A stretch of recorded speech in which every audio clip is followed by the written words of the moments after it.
నమస్తే, welcome to 6 TV. నేను ఆనంద్. ఇక డీటెయిల్ చూస్తే తాడేపల్లి క్యాంపు కార్యాలయానికి వైసీపీ ఎమ్మెల్యేలు క్యూ కట్టారు. వైసీపీ అధిష్టానం జిల్లాలో కొత్త ఇన్ఛార్జీలను నియమిస్తుంది.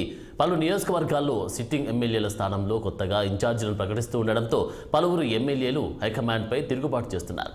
రాబోయే ఎన్నికల్లో టికెట్ కేటాయించని ఎమ్మెల్యేలు తాడేపల్లికి రావాలని అధిష్టానం ఆదేశించింది. వీరిని బుజ్జగించడానికి పార్టీ అగ్రనేతలు ప్రయత్నిస్తున్నారు. రాబోయే ఎన్నికల్లో ఆయా ఎమ్మెల్యేల గెలుపు కోసం పనిచేయాలని, అధికారంలోకి వచ్చిన తర్వాత ఏదైనా పదవి కట్టబెడతామని హైకమాండ్ వారిని బుజ్జగిస్తోంది.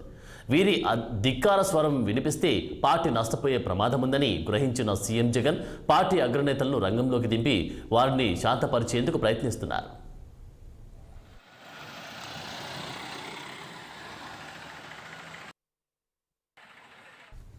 ఇక ఇదే అంశంపై మరింత తాజా అప్డేట్స్ మా ప్రతినిధి కృష్ణ అందిస్తారు. Krishna, good morning Anand. గత కొంతకాలంగా ఏదైతే వైఎస్ఆర్ కాంగ్రెస్ పార్టీ ముఖ్యమంత్రి అధ్యక్షతన జరుగుతున్నటువంటి ఏదైతే ఆ ఇన్ఛార్జీల మార్పు వ్యవహారం ఏదైతే ఉందో, ఈ మార్పు వ్యవహారంతో రోజు రోజుకు వైఎస్ఆర్ కాంగ్రెస్ పార్టీ ఎమ్మెల్యే అభ్యర్థులతో గుబులు పుట్టిస్తుందని చెప్పాలి. ఏదైతే సీఎం క్యాంప్ కార్యాలయం నుంచి ఫోన్ వస్తే చాలు అసలు సీటు ఉంటుందా ఊడిపోతుందా అనే భయంతో అయితే భయం గుప్పట్లతో వైఎస్ఆర్ సిపి ఎమ్మెల్యేలు అయితే ఉన్నట్లయితే మనకు ప్రధానంగా తెలుస్తుంది.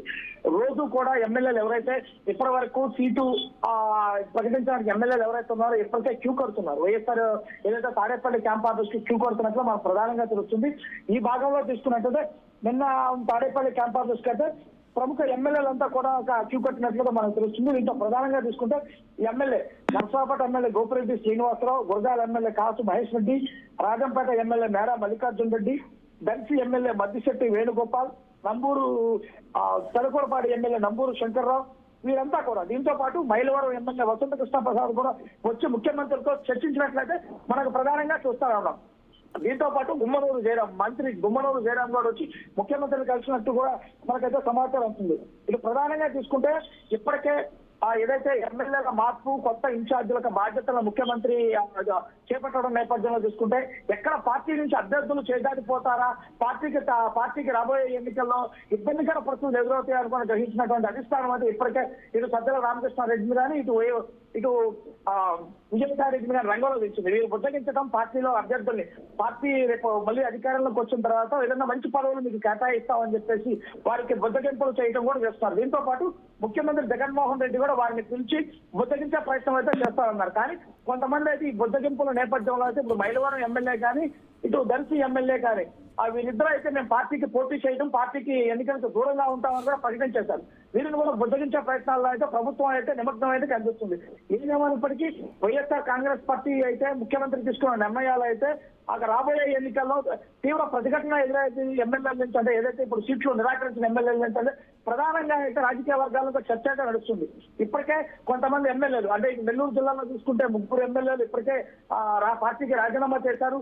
అదేవిధంగా గుంటూరు జిల్లాలో 2 ఎమ్మెల్యేలు, ఇటు మంగళగిరి ఎమ్మెల్యే ఆర్కే కానీ, ఇటు తాడికొండ ఎమ్మెల్యే శ్రీదేవి కానీ, దీంతో పాటు విశాఖపట్నంలో ఉన్నటువంటి ఎమ్మెల్సీ కూడా ఒక ఎమ్మెల్సీ ప్లస్ శ్రీరామచంద్ర ఇప్పటికీ వీళ్ళు కూడా ఏంటంటే పార్టీలో మారిపోయిన పరిస్థితిలో మనం చూస్తున్నాం. ఇంకా రాబోయే రోజుల్లో ఎంతమంది పార్టీ మారుతారని చెప్పేసి కూడా ఇప్పటికే వైఎస్ఆర్ సిపి అధిష్టానం దగ్గర అయితే ఒక నివేదిక అయితే తెలుస్తుంది. దీంతో పాటు మచిలీపట్నంలో ప్రస్తుతానికి ఎంపీగా ఉన్నటువంటి బాలశౌరి కూడా పార్లమెంటు స్థానం మచిలీపట్నం నుంచి కాకుండా ఒకవేళ కేకి లెక్కాలనే ఆలోచన కూడా చేస్తున్నట్టు మనకు ప్రధానంగా వినిపిస్తుంటే ఒక మాట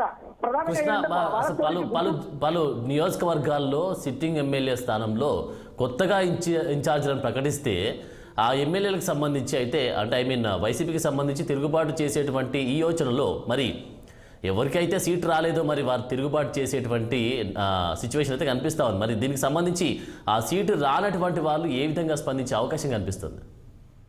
ప్రధానంగా మళ్ళీ సీటు వస్తుంది, మేము ముఖ్యమంత్రి చెప్పినట్లే కదా, పార్టీ అధిష్టానం చెప్పినట్లే కదా మేము పనిచేశాము, దీంట్లో మా తప్పే ఉంది, అలాంటిది మేము అలా ఆయన చెప్పినట్లు పనిచేసినా కూడా మాకు టికాటగా నిరాకరించడంలో దీని ఆంతర్యం ఏమిటని చెప్పేది కొంతమంది ఎమ్మెల్యేలు బహిర్గతంగానే ప్రశ్నిస్తున్నట్లయితే మనం చూస్తూనే ఉన్నాం.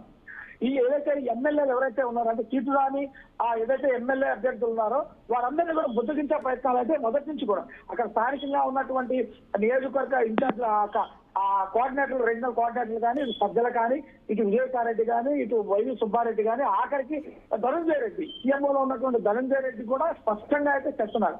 మీకు పదవులు ఇస్తాము, రాబోయే మళ్ళీ అధికారంలోకి వచ్చి మీకు మళ్ళీ ఉన్నతమైన పదవులు ఇస్తాము, మీరు పార్టీ మారద్దు, ఎవరైతే కొత్త అభ్యర్థుల్ని మనం ప్రకటించామో అభ్యర్థులు సహకరించి వారి గెలుపుకి మీరు కృషి చేయాలని చెప్పేసి కూడా బుద్ధగించే ప్రయత్నం చేస్తాం.